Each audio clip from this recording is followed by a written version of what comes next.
അപ്പൊ ഞാൻ ചോദിച്ചു എന്താ കുട്ടിയെ തല്ലാത്ത കാരണം എങ്ങനെയൊക്കെയാണെന്ന് ചോദിച്ചു. ഇയാളുടെ അക്ഷരം ഉണ്ടില്ല, അങ്ങനെ സ്ഥാപിച്ചിരിക്കുക. അപ്പൊ ഇയാളെ പറ്റി ഞാൻ അടുത്ത അന്വേഷിച്ചിരുന്നു. ഇയാൾ കോഴിക്കോട് ബിസിനസ് ചെയ്യാണ്. നേരത്തെ നമ്മളെ ബഷീർ സാറോട് പറഞ്ഞതുകൊണ്ട് തന്നെ ഒരു മാസം ചുരുങ്ങിയത് 3 ലക്ഷം രൂപയെങ്കിലും ലാഭമായിട്ട് മാറ്റി വയ്ക്കുന്ന ഒരു ബിസിനസ് ചെയ്യുന്ന ആളാണ് കുട്ടിയോടൊപ്പം. ഇയാളുമായിട്ട് ഞാൻ ചോദിച്ചാൽ അവസാനം ചോദിച്ചു കുട്ടി പഠിക്കാൻ മോശമാണെന്ന്.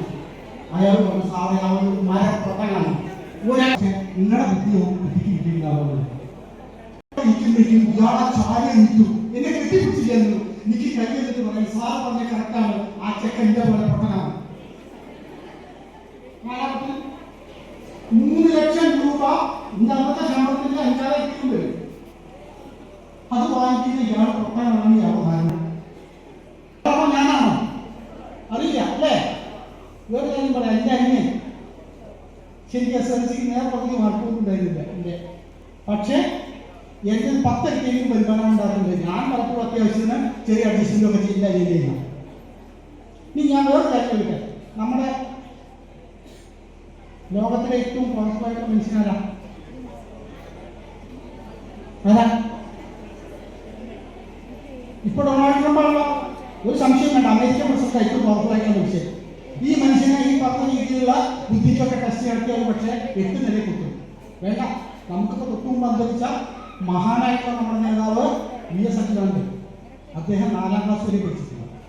മുഖ്യമന്ത്രിയായിട്ട് IAS-ഉം IPS-ഉം വാങ്ങിച്ച ഭഗീരഥന്മാരെ ഇച്ഛ ഇന്ന വരപ്പിക്കാൻ അദ്ദേഹത്തിന് ഒരു പ്രയാസം ഉണ്ടായിട്ടുണ്ട്.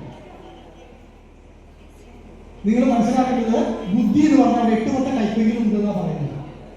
ആ 8-10 കൈപ്പിൽ ഏതാണ് നമ്മുടെ ബുദ്ധിയിൽ കണ്ടെത്താൻ പറ്റിയാൽ നിങ്ങൾ രക്ഷപ്പെടും. അതിന് 100 സംവിധാനങ്ങൾ കൊണ്ട് നമുക്ക് ഡിഫറൻഷ്യൽ ആപ്റ്റിറ്റ്യൂഡ് ടെസ്റ്റ് പോലെയുള്ള ടെസ്റ്റുകൾ ഗവൺമെന്റ് സ്കൂളുകളിൽ തന്നെ സൗജന്യമായി ചെയ്തു കൊടുക്കുന്നുണ്ട്. നമ്മുടെ പൊന്നാനി MBS സ്കൂളാണ് അതിൻ്റെ ഇവിടുത്തെ സെന്റർ. നമ്മുടെ കുട്ടിയെ മിനിമം അവന്റെ ആപ്റ്റിറ്റ്യൂഡ് എന്താണെന്ന് കണ്ടറിഞ്ഞ് അതിനനുസരിച്ച് കോഴ്സ് തിരഞ്ഞെടുത്ത് വിടാൻ നമുക്ക് കഴിഞ്ഞാൽ തീർച്ചയായിട്ടും അവൻ ജീവിതത്തിൽ വിജയിക്കാൻ സാധിക്കുന്നതിൽ യാതൊരു സംശയവുമില്ല. അതിൽ ഏറ്റവും വിപരീതമായിട്ട് അനുഭവങ്ങളുണ്ട്. ഞാൻ ഒരു തവണ നമ്മുടെ ജില്ലയിലെ തന്നെ ഒരു സ്റ്റേഷനിൽ CA ആയിരിക്കുന്ന സമയത്ത് അവിടുത്തെ ഒരു എഞ്ചിനീയറിംഗ് കോളേജിൽ കഞ്ചാവ് വലിച്ചു പിടിച്ചെടുത്ത് ഒരു പയ്യനെ ഞാൻ പിടിച്ചു. ആ പയ്യൻ അവന്റെ ഉപ്പയുടെ നിർബന്ധത്തിന് വഴങ്ങി എഞ്ചിനീയറിംഗ് കോഴ്സിൽ ചേർന്നതാണ്. മലയാളം സാഹിത്യം എടുത്ത് പഠിക്കാൻ വേണ്ടി താല്പര്യപ്പെട്ട് നടന്ന് അവനെ ഉപ്പ നിർബന്ധിച്ച് എഞ്ചിനീയറിംഗ് ചേർത്തു.